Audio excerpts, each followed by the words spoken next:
Game review.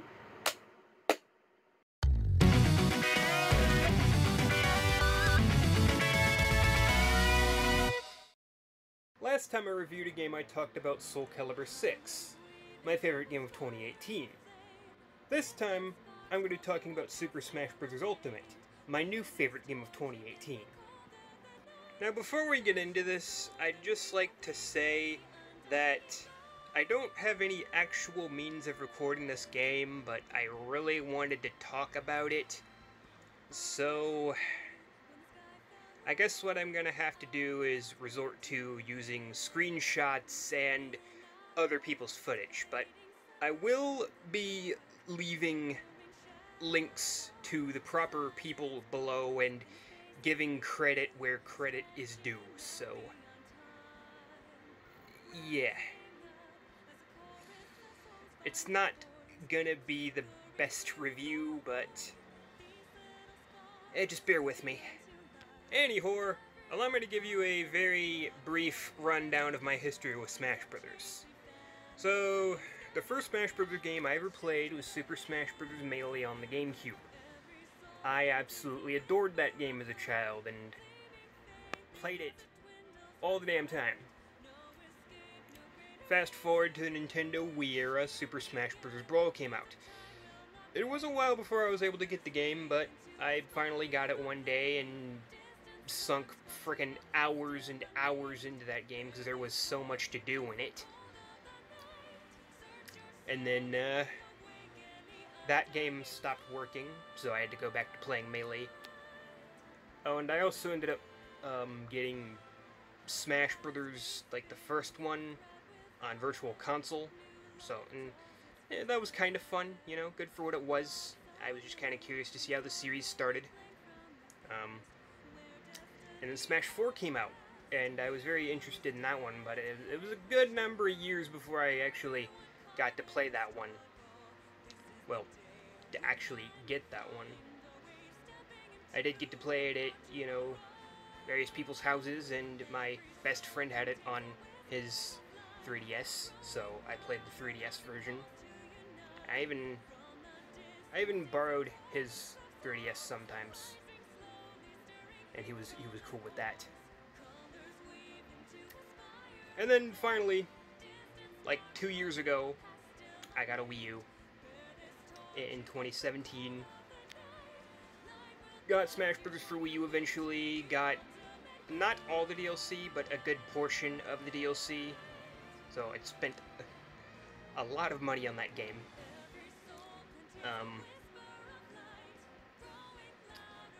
And then Smash Ultimate got announced in 2018. And so I got a Switch this year, got Smash Bros. Ultimate, and here we are. Okay, now it's time for the review. So, what can I say about Smash Ultimate that hasn't been said before? I want to marry this game and have its children. I'm sure that hasn't been said before. I don't know, maybe it has. People are weird. Anyway, moving on. Okay, so there's probably nothing I can say about this game that hasn't been said before, but I can at least give my thoughts on it and tell you people what I think about it. And that's kind of what I want to do, so I'm gonna do that. I love it. Excellent game. My favorite Smash Bros. Game and one of my favorite games of all time. 9.5. That's it. Review over.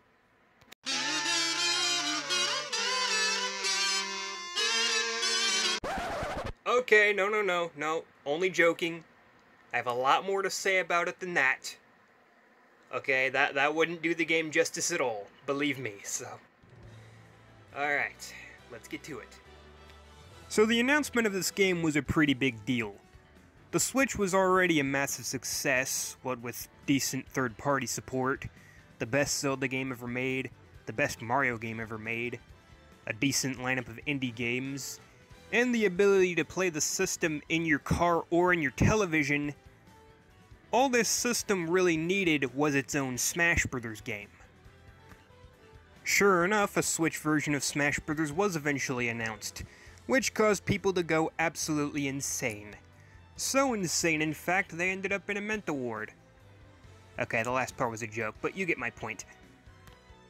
Eventually, another announcement was made, with the title Super Smash Bros. Ultimate, and the catch slogan, "Everyone is here," referring to the fact that every character from every previous Smash Bros. Game was gonna be in this game, and then some.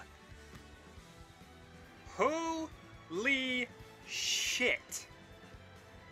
Yeah, this was a pretty big deal. You know what else was a pretty big deal? Ridley. Well, what do you know? I guess he wasn't too big to be in Smash Bros. After all. Now all you need is Castlevania characters and I'm totally sold.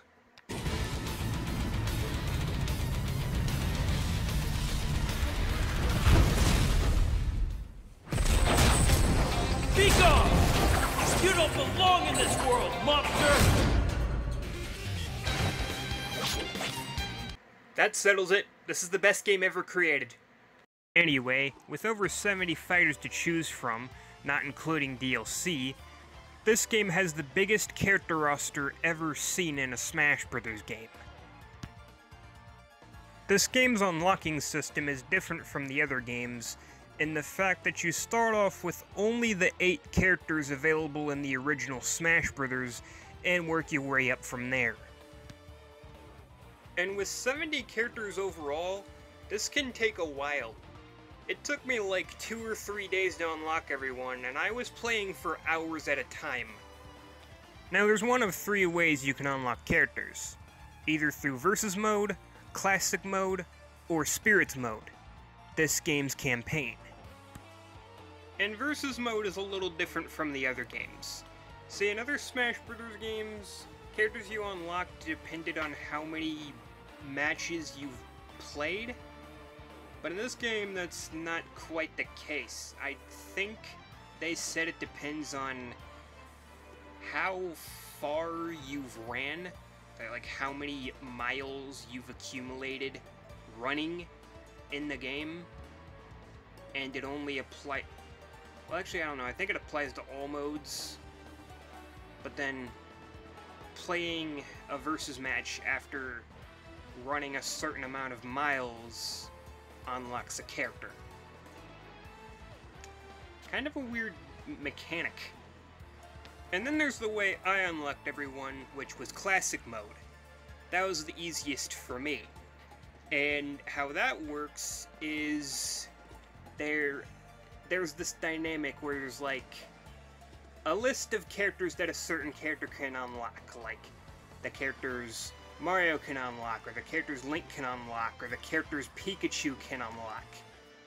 And so as an example, you play as Mario, who unlocks Sonic, who can then unlock Bayonetta, so on and so forth, or you can just play as Mario several times to unlock all the characters on that list, then you play as Link a bunch of times to unlock all the characters on his list, and Pikachu's list, and just...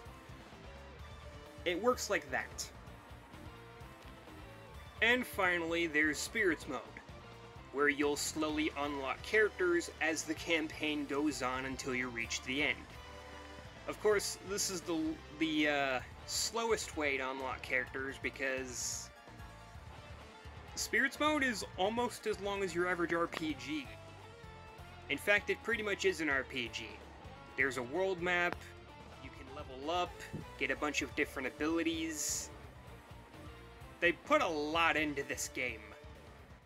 Spirits Mode, or World of Light as the campaign is called, is a mode where you fight various characters based on other characters. Okay, so that was explained very badly, but I'm about to explain Spirits Mode in great detail, trying not to spoil any of the late game stuff, or mid-game stuff.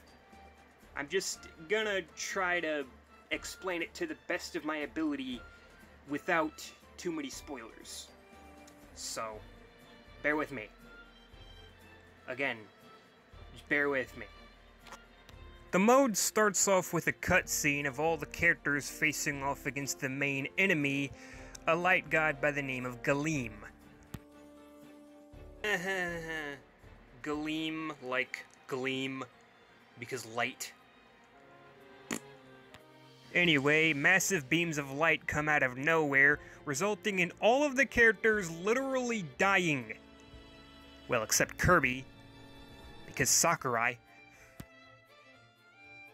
Anyway, this mode has a grid-based world map or whatever, where you partake in various battles of various conditions.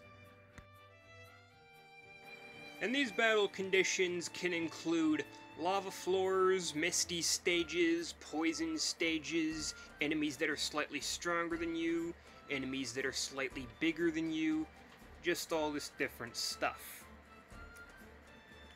Anyway, so the basic premise of the campaign is this. So, all those characters who died didn't necessarily die, they were just captured.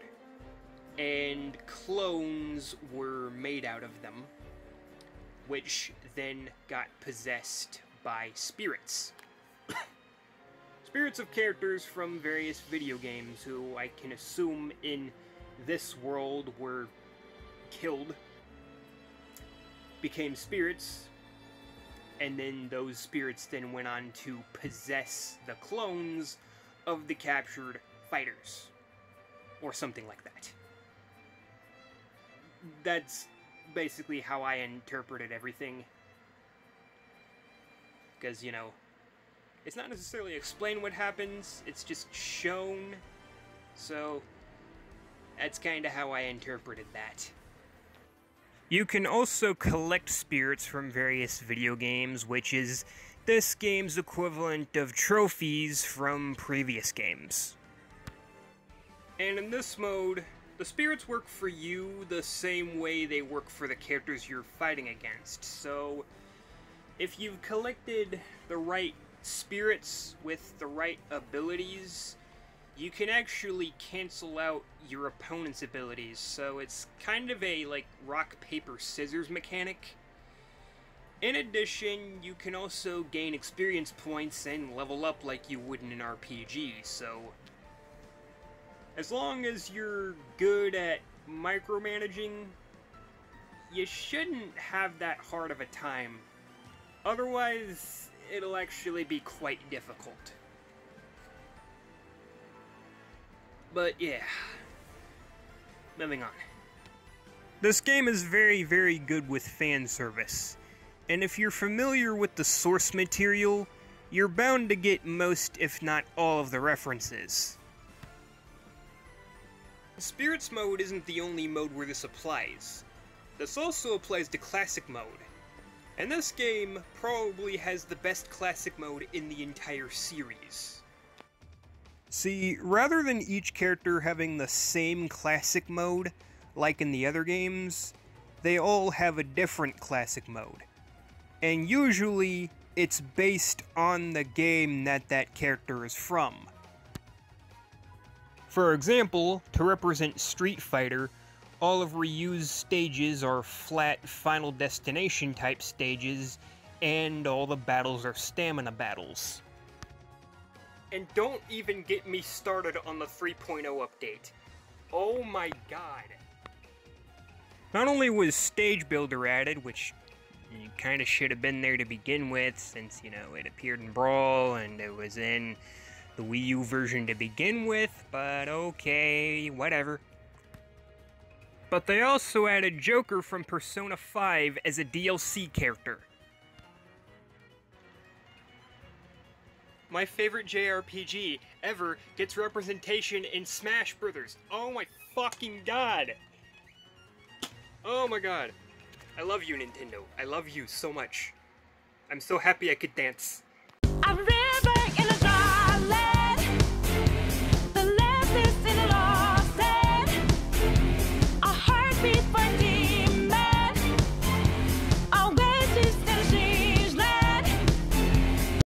Also on Takamaki's Best Girl. As for the stage builder, it's pretty insane in this game. But unfortunately, I'm not as creative when it comes to creating stages as I am creating characters, so yeah, I didn't make any. But we can always take a look at things other people have created. Let's see what we've got.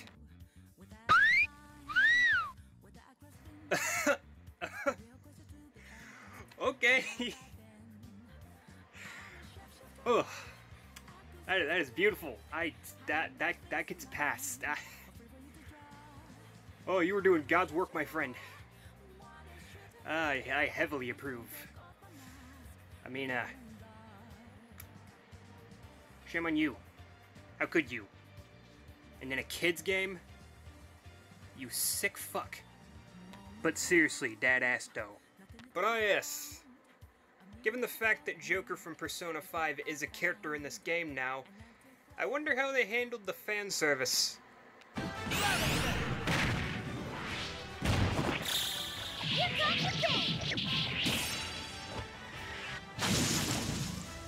Oh my god, his final smash is the all-out attack. That is fucking amazing. What happens when he wins? On to the next battle.